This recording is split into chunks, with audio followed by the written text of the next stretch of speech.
ወዳጆቼ ወንድሞቼ መጽሐፍ ቅዱስ የእግዚአብሔር ቃል እንዲህ የሚል ቃል አለው። ጌታ ለዘላለም ይባረክ። ወደ ፊልጵስዩስ ሰዎች ምዕራፍ 4 ከቁጥር 7 ላይ እንደዚህ የሚል ቃል አለው። ጌታ ለዘላለም ይባረክ። ከቁጥር 4 ጀምሮ አነባዋለሁ። እንዲህ ይላል። ምዕራፍ 4 ከቁጥር 4 ጀምሮ ሁልጊዜ በጌታ ደስ ይበላችሁ ይላል። ሁልጊዜ በጌታ ደስ ይበላችሁ፣ ደግሜም እላለሁ ደስ ይበላችሁ ይላል። ደግሜም ደግሞ እደግመዋለሁ ደስ ይበላችሁ። ሁልጊዜ በጌታ ደስ ይበላችሁ፣ ደግሜም እላለሁ ደስ ይበላችሁ። ጌታ ለዘላለም ይባረክ። ገርነታችሁ ሁሉ ይታወቅ። ገርነታችሁ ለሰው ሁሉ ይታወቅ። ጌታ ቅርብ ነው። በነገር ሁሉ በጸሎትና በምልጃ ከምስጋና ጋር በእግዚአብሔር ዘንድ ልመናችሁን አስታውቁ እንጂ በአንዳች አትጨነቁ። ሁልጊዜ በጌታ ደስ ይበላችሁ። በመከራ በሚታየው በማይታየው ደስ ይበላችሁ።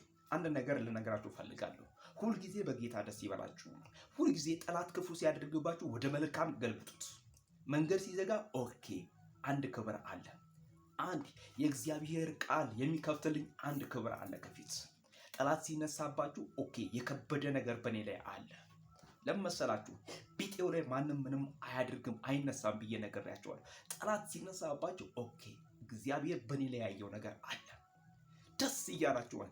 ሁልጊዜ በጌታ ደስ ይበላችሁ። በዚህ ምድር ላይ ሰው በምንም ደስ ሊለው አይችልም። በብር በወርቅ በሚታይ ነገር በዚህ ዓለም ነገር ደስ ሊለው አይችለው፣ አይደስትም። ደስታ የሚገኘው በሰማይ አምላክ በልዑል እግዚአብሔር ነው። የሰማይ አምላክ እግዚአብሔር ደስታን ካልሰጠ፣ እግዚአብሔር ደስ ካላሰኘ ሰው በምንም ነገር አይረካም፣ አይደሰትም። ስለዚህ ሁልጊዜ በጌታ ደስ ይበላችሁ። ምንም ሳይኖር ዝም ብላችሁ ገብታችሁ አመስግኑት። እግዚአብሔር አምላክ የሚከፍተው በር አለ። እግዚአብሔር አምላክ የሚመታው ጠላት አለ። እግዚአብሔር አምላክ በአንድ በኩል የመጣውን በሰባት በኩል የሚያባርረው ስትደሰቱና ስታመሰግኑ ነው እንጂ ስታማርሩ አይደለም። ስለዚህ እኔ ወንድማችሁ መስፍን እንደዚህ እላለሁ። ወደ ፊልጵስዩስ ሰዎች ምዕራፍ 4 ከቁጥር 4 ላይ እንዲህ የሚል ቃል አለ። ሁልጊዜ በጌታ ደስ ይበላችሁ። ቢጨልም ደስ ይበላችሁ፣ ቢነጋ ደስ ይበላችሁ፣ ቢጠፋ ደስ ይበላችሁ፣ ቢኖር ደስ ይበላችሁ።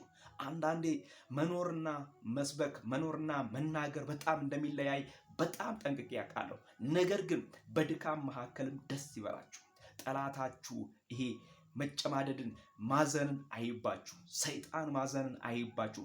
መክሳትን መተከዝን አይባችሁ። ምክንያቱም እናንተ የተባረካችሁ ህዝቦች ናቸው። እናንተ በብርሃን እንድትሄዱ የተፈቀደላችሁ፣ እናንተ በምድረ በዳ ላይ ከፊት እንድትቀድሙ የተፈቀደላችሁ፣ እግዚአብሔር በቀኝ እጁ ይዞ የሚመራችሁ፣ ቀን በደመና ሌሊት በእሳት አምድ የሚመራችሁ የሰማይ አምላክ የልዑል እግዚአብሔር ልጆች ናቸው። ስለዚህ እግዚአብሔር ከናንተ ጋር ካለ፣ እግዚአብሔር በእናንተ ውስጥ ካለ፣ የእግዚአብሔር ሰላም በእናንተ ላይ ካለ፣ እናንተ ደግሞ እግዚአብሔር እንደረዳው እግዚአብሔር እንዳገዘው ሰው ነው እንጂ መሆን ያለባችሁ የሰይጣንን ሐሳብ ማስተናገድ የለባችሁም። እንዲህ ልበላችሁ ወዳጆቼ፣ ወንድሞቼ፣ የአባቴ ብሩካን ሁልጊዜ በጌታ ደስ ይበላችሁ። ሁልጊዜ በዚህ ወንጌል ደስ ይበላችሁ።